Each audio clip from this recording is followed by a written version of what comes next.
Saudações, saudações, saudações. Beleza, galera? Bom, eu espero que sim. Bom, dando então continuidade aos nossos conteúdos, a gente vai hoje começar um novo capítulo, que é do idealismo alemão a Nietzsche.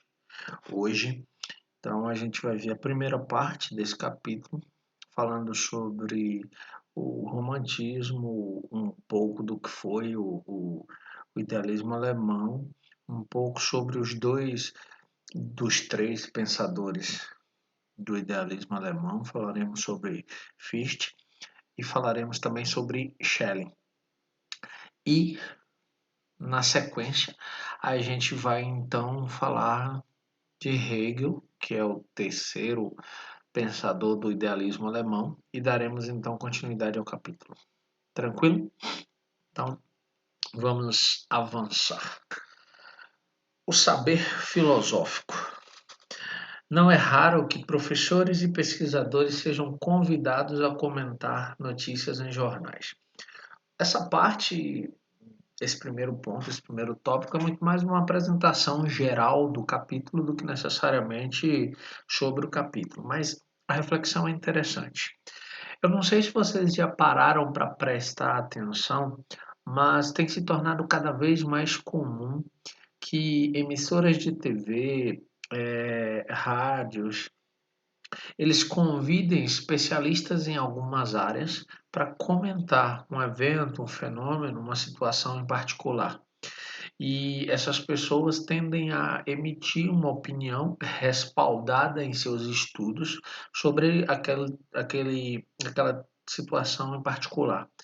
Há também a possibilidade de um ex-atleta ser convidado para comentar, seja um jogo de futebol, seja uma corrida de Fórmula 1, seja uma corrida de mountain bike.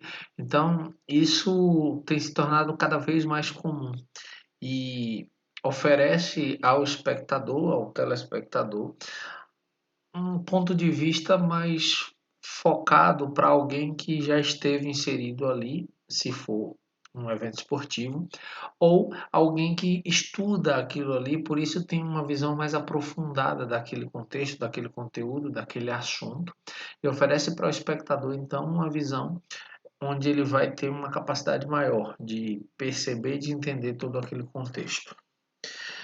Assim sendo, a gente tem a apresentação da figura de Hegel. Hegel, então, tornou-se o filósofo universitário mais importante desse período, apesar de suas ideias não serem aceitas por todos. Hegel está ali no final do século XVII e início do século XVIII. Então, Hegel é o cara naquele contexto histórico. E engraçado que quem vai rivalizar com Hegel é Schopenhauer. Hegel está dentro da universidade. Hegel tem uma trajetória, uma carreira universitária, tem um respaldo e um reconhecimento público muito forte, o que não é muito comum. Dificilmente filósofos vivem tempo suficiente para serem reconhecidos ainda vivos sobre o quanto contribuíram para a história do pensamento e para a história da humanidade. Mas Hegel teve esse privilégio e Schopenhauer desejava imensamente também esse reconhecimento. Então, quando Hegel estava dando um curso na universidade, Schopenhauer marcava uma palestra, um curso também para o mesmo horário. Ironicamente, as palestras, as falas, as conferências do Hegel lotavam de gente, enquanto que o Schopenhauer às vezes ficava a ver moscas com públicos muito pequenos ou às vezes públicos inexistentes. Então Hegel alcançou uma notoriedade muito grande naquele contexto. Diferente de Hegel, que atinge um conhecimento da academia dentro da universidade, outro grande pensador ali do século XVIII e na verdade do século XIX, Marx é do XIX, 1818 a 1883. Século XIX, Marx já não vai para a academia. O pensamento de Marx vai circular no espaço popular, ou seja, nos sindicatos, nos partidos, nas reuniões operárias. Por quê? Porque Marx, apesar de ter se influenciado muito pela filosofia do Hegel, propôs uma vertente extremamente contrária ao pensamento hegeliano, já que o pensamento hegeliano apontava num sentido do idealismo, uma prevalência das ideias, enquanto Marx caminhava numa proposta de análise da materialidade das coisas. Tem uma frase clássica do Marx que diz que os filósofos pensaram o mundo, agora era preciso transformá-lo, ou seja, era preciso sair do âmbito das ideias e partir para a prática. E por fim, outro grande pensador desse contexto, aí também século XIX, sem sombra de dúvida, Nietzsche. Nietzsche, apesar de ter dado aula durante pouco tempo, Nietzsche foi professor da Universidade da Basileia, ficou pouquíssimo tempo lecionando, aproximadamente uma década, e ele se afasta por motivos de saúde, mas o pensamento de Nietzsche vai impactar a humanidade muito mais por suas obras escritas, seus livros, do que necessariamente por suas aulas. E como o próprio Nietzsche dizia, ele era um filósofo póstumo. Ele tinha a plena consciência de que ele só seria reconhecido pelo seu pensamento depois de sua morte. E de fato, assim o foi. Nietzsche morre em 1900 e sua obra começa a tomar uma proporção e atingir diversos públicos ali a partir da década de 20, década de 30 do século passado, ou seja, do século 20. Aqui no Brasil, Nietzsche começa também a chegar nesse período 30, 40, 50 do século passado, mas tem um boom e ganha uma popularidade muito grande a partir do ano 2000. Nietzsche então vai se tornar um filósofo pop a partir do ano 2000. Tranquilo? Então vamos adiante. O amanhecer do mundo contemporâneo. No fim do século XVIII surgia o importante movimento literário alemão Tempestade e Ímpeto, Sturm und Drang. O movimento repudiava o racionalismo do iluminismo e pregava a liberdade criativa. Vamos lá. Se vocês bem lembram, o século XVIII ele é marcado pela ascensão de um movimento intelectual que é o iluminismo. O iluminismo, que bebe em suas fontes iniciais lá atrás, de um movimento anterior que é o Renascimento, ele vai então dar um crédito muito grande para a razão humana e vai associar essa razão à ideia de progresso. Então, o iluminismo passa a pregar uma razão que instrumentaliza o homem para o desenvolvimento do progresso. O iluminismo vai pensar essa razão no desenvolvimento da ciência e vai enxergar nessa ciência a solução de todos os problemas da humanidade. O iluminismo, de posse então dessa ideia da razão, vai olhar para a natureza como matéria-prima a ser dominada pela razão humana e ficar a serviço da ciência, do desenvolvimento da ciência. Esse movimento que está surgindo aqui, inspirado nessa ideia de tempestade e ímpeto, ele vai dizer: nós não somos só razão. O homem, o ser humano, ele é razão, mas ele também é sentimento e emoção. E como tal, ele precisa ser compreendido nessa complexidade que vai muito além da razão. Então, esse movimento, o romantismo, ele surge num contexto de resistir a essa imposição de que somos só razão e que só razão é o caminho. E é um movimento que vai se tornar extremamente amplo. Por quê? Porque ele vai abarcar a filosofia, ele vai abarcar a literatura, ele vai abarcar a música, vai abarcar as artes plásticas, vai ser manifestado ali em diversos contextos e vai influenciar muita gente.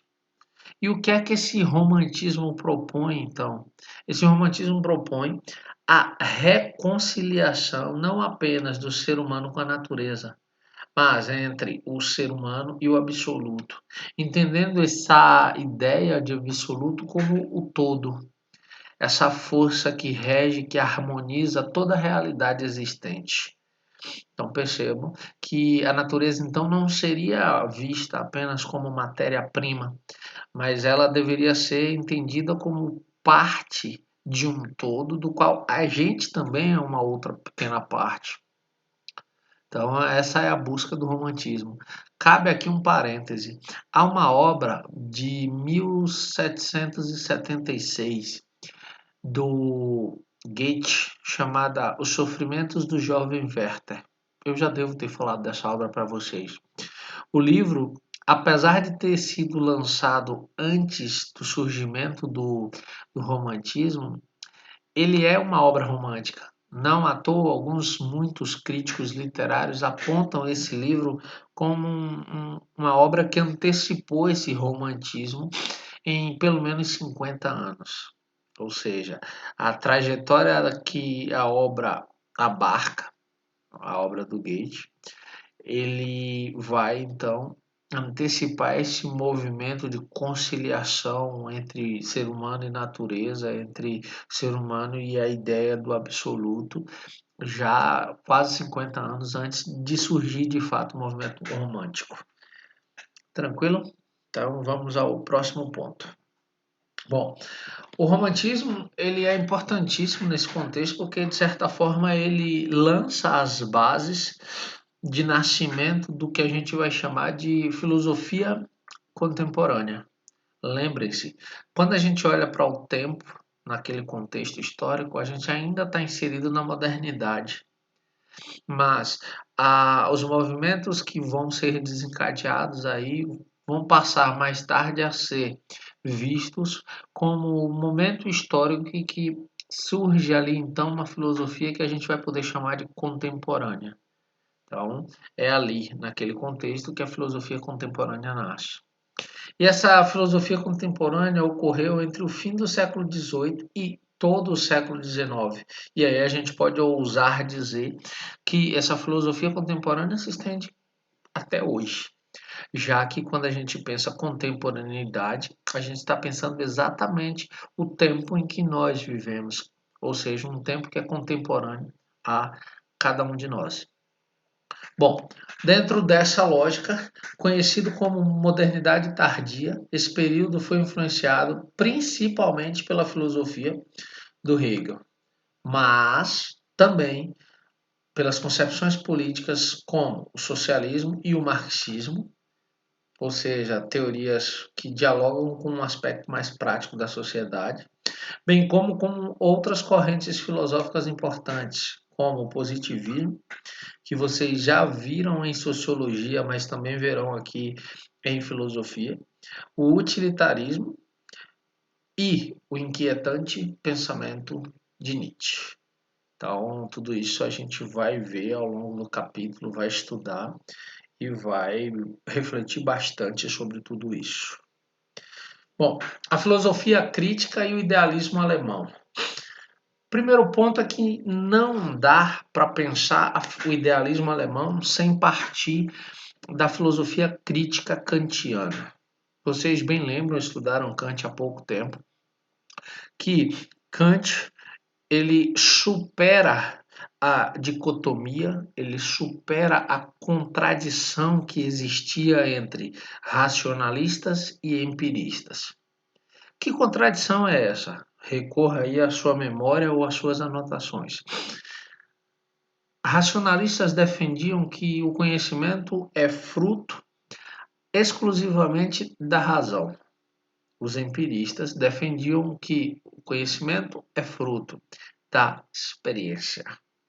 Kant vai então estudar todos esses pensadores e vai dizer que eles não são opostos, eles são complementares e que o conhecimento é fruto dessa soma entre razão e experiência.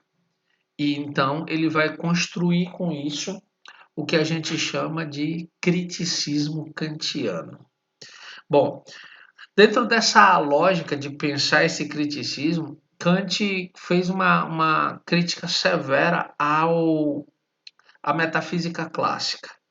Por quê? Porque ao pensar o criticismo, Kant disse que nós não temos condição de conhecer a coisa em si, qualquer coisa, qualquer realidade em si mesma. O que nós podemos é conhecer um fenômeno das coisas, ou seja, muito desse fenômeno, muito disso que nós conhecemos é fruto de nossa própria forma de ver o mundo. Nós colocamos coisas nossas naquela situação e enxergamos daquela forma. Para Kant, então a gente não acessa a coisa em si, a gente acessa o que a gente já enxerga na coisa em si. E esse enxergar é fruto das nossas próprias perspectivas. Bom, nessa lógica, ele vai pensar o seguinte: a gente não tem como pensar, por exemplo, a eternidade de Deus. Se eu pedir para você refletir sobre a ideia de Deus, você consegue. Dependendo da sua religião, dependendo das suas crenças, você vai conseguir pensar Deus. No entanto, você será incapaz de pensar Deus em si. Por quê? Porque você não é eterno. Você está submisso à passagem do tempo. Então você não pode compreender de maneira nenhuma a ideia de eternidade. Deus está fora da ideia de tempo. Se eu pedir para você refletir, por exemplo, sobre a eternidade da alma, você pode pensar a alma a partir de suas próprias referências, das suas próprias crenças, mas você nunca será capaz de entender a ideia da eternidade da alma. Por quê? Porque você, mais uma vez, está submisso à ideia de tempo. Você vive dentro de um tempo e de um espaço. E depois de um certo tempo você vai morrer, assim como eu. Então, se nós morremos, se nós somos mortais, a gente não é capaz de pensar, ou pelo menos de entender a eternidade em si. A gente só é capaz de formular, a partir das nossas próprias referências, uma ideia de eternidade. Tranquilo? E aí, Kant ganha uma importância muito grande porque ele dá uma outra dinâmica para o entendimento do conhecimento humano. Não à toa, Kant é um dos filósofos mais importantes da história da filosofia. E aí ele é um marco histórico exatamente porque ele vai oferecer para essa sociedade, para essa humanidade, a capacidade de enxergar essa mudança, de enxergar essa outra perspectiva. Por isso ele acaba sendo importantíssimo também para o idealismo alemão. Nesse contexto, então, quem são os primeiros sujeitos, os primeiros filósofos, os primeiros pensadores a receberem pelos peitos, vamos usar uma linguagem comum, essa filosofia kantiana? Essa filosofia de um pensador tão importante e que, naquele contexto histórico, ele ainda está vivo. Ele pode ser abordado e questionado. Então, o idealismo alemão é o movimento filosófico, literário, artístico que vai receber esse pensamento kantiano. É esse movimento, então, que vai pensar, refletir, apontar pontos positivos, apontar pontos negativos, realizar uma crítica e, mais tarde, um aprofundamento desse pensamento de Kant. E como é que isso se dá? Bom, Fichte não conhece Kant. Fichte nasce numa família muito pobre, ele não tem acesso à educação e precisa da ajuda de outras pessoas para poder estudar. Estuda, se torna professor particular e aí, num dado momento, um de seus alunos questiona, solicita dele então aulas sobre o pensamento kantiano e ele não conhece Kant. Então ele vai se debruçar sobre a obra de Kant para estudá-la. Na medida em que ele estuda, ele surta, no sentido positivo da palavra. Ele encontra na filosofia kantiana um sentido extremamente amplo para a perspectiva do conhecimento humano. Então, ele vai devorar o pensamento de Kant, vai se tornar um kantiano e vai então escrever um artigo, um ensaio, com o título Ensaio da Crítica de toda Revelação. Ele bebeu de tal forma no pensamento kantiano que a obra é recebida como um texto do Kant. E olha que interessante, o Kant estava vivo. E o Kant diz: não, essa obra não é minha, essa obra é do Fichte. E aí ele goza nesse momento de um prestígio tão grande que ele é convidado para dar aulas na universidade. E ele vai. Óbvio, isso já muda completamente o cenário econômico da vida do Fichte. O problema é que quando o Fichte está nessa vida um pouco melhor do que ele estava antes, professor historicamente não ganha bem, nunca, né? É impressionante, os tempos mudam, as nacionalidades mudam, mas a gente é muito pouco valorizado. Mas enfim, nessa lógica toda, um de seus alunos, um de seus estudantes, acaba fazendo uma fala que deixa subentendido uma ideia de afastamento do mundo religioso e uma aproximação da ideia de ateísmo, ou seja, a negação da existência de Deus.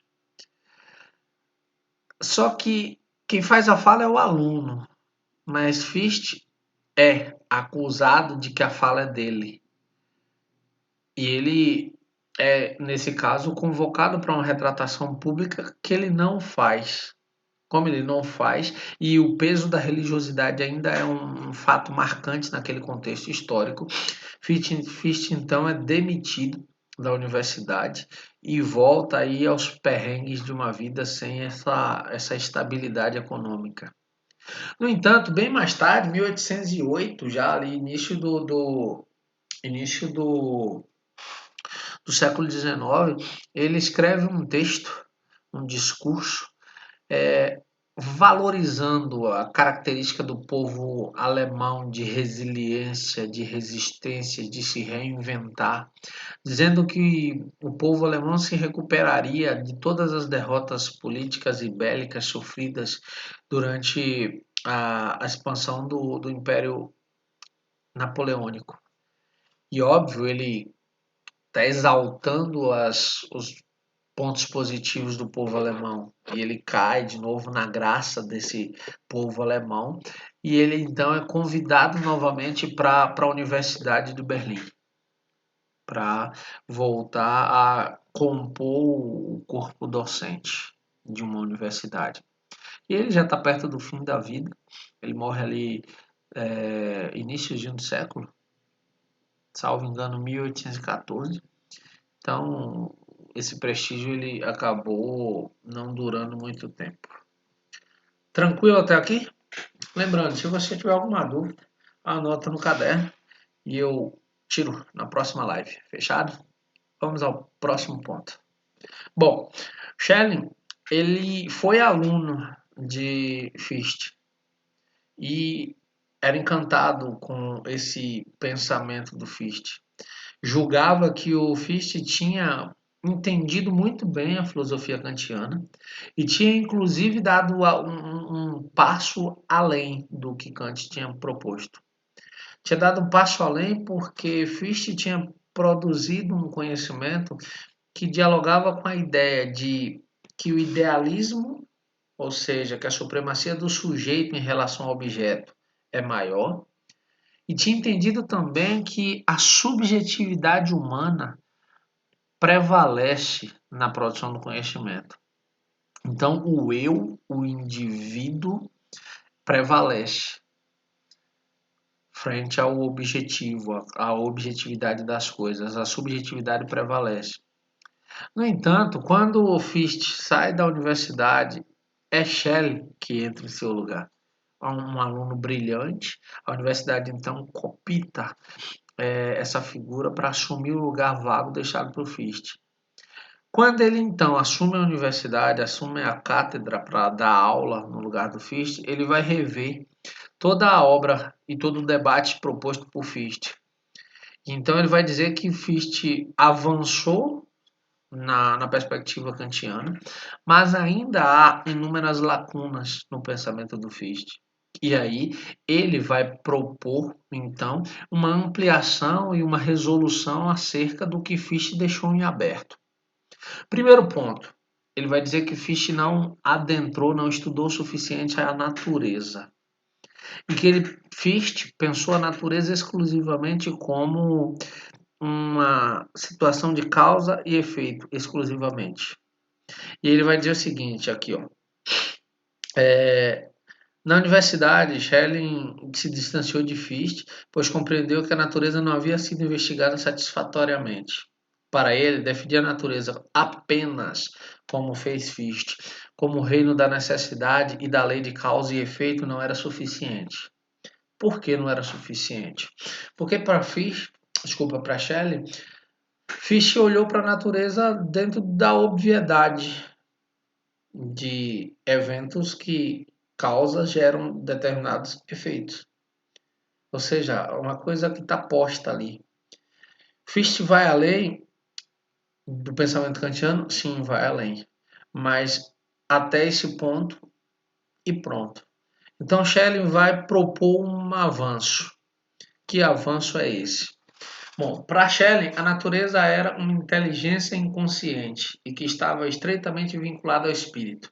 Aqui faltou um acento em espírito. Então, coloquem aí virtualmente.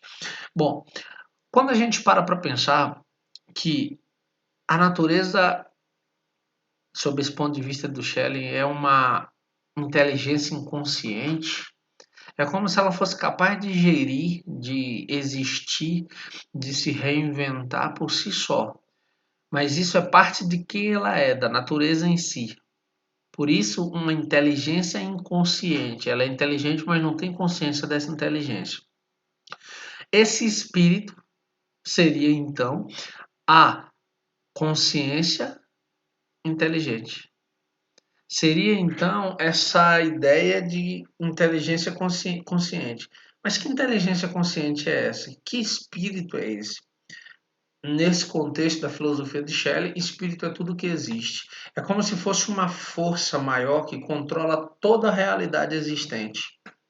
E aí, olha só, depois de propor uma filosofia da natureza, Schelling passou a reexaminar a filosofia da consciência. Então ele junta essas duas, a filosofia da natureza e a filosofia da consciência, para criar o conceito de filosofia transcendental. O consciente, espírito, e o inconsciente, natureza. Na filosofia transcendental acontece na arte, pois somente a criação artística seria capaz de realizar essa fusão e dar acesso ao absoluto. Aqui cabe então uma explicação para facilitar o entendimento e amarrar essa ideia. Por quê? Porque lembra que eu falei da subjetividade presente no contexto do pensamento do Fichte? Imagina, vou pegar um exemplo bobo, bem cotidiano. Você torce para um time de futebol qualquer. Na sua concepção, aquele time é o melhor que existe. Na opinião do seu colega, aqui outro time, que é rival do seu, é o melhor que existe. Na opinião de outro, é o melhor que existe para ele. Para você, é o seu. Vocês estão corretos? Para vocês, sim, basta. Agora imagina que numa realidade de bilhões de pessoas, todo mundo tem a sua própria convicção e todos estão corretos em suas observações da realidade. A existência seria um caos. Só que a gente está falando de uma ideia imanente, lembra de Spinoza? De tudo que faz parte. Então, essa realidade está aqui, eu percebo aqui. A minha realidade é o que eu percebo, a sua é o que você percebe, a do seu colega é a que ele percebe, e assim sucessivamente. Fichte olha para tudo isso e diz assim: caramba, velho, isso vai ser um caos se não houver uma força maior. E aí é exatamente quando ele cria essa filosofia transcendental. Lembra? Transcendental, que está fora. Está fora e estando fora é capaz de organizar tudo isso, porque tem uma visão ampla do todo. E aí você chama do que você quiser esse espírito. No contexto do pensamento do Schelling, seria uma espécie de. A gente poderia, para simplificar, só ser a ideia de Deus. Não é isso. Mas, para simplificar, seria uma espécie de Deus que coordena tudo, que faz com que as coisas aconteçam da forma que aconteçam.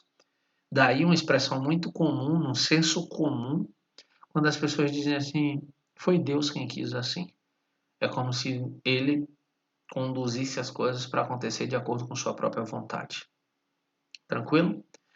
Eu espero ter sido claro. Lembrando, se houver qualquer dúvida, deixa no caderno anotado e a gente tira na próxima live. Tranquilo? Para além do eu, em Fichte, uma relação entre natureza e espírito, ou seja, entre inteligência inconsciente e inteligência consciente. Vocês vão ouvir falar um pouco mais sobre o pensamento sobre o espírito do Hegel. E o Hegel bebe de quem? De Schelling, que formula suas ideias de onde? De Fichte. Então, está aí uma trajetória que constituiu esse movimento que foi o idealismo alemão. Tranquilo? Então, eu deixo para vocês um forte abraço e tchau. Tchau.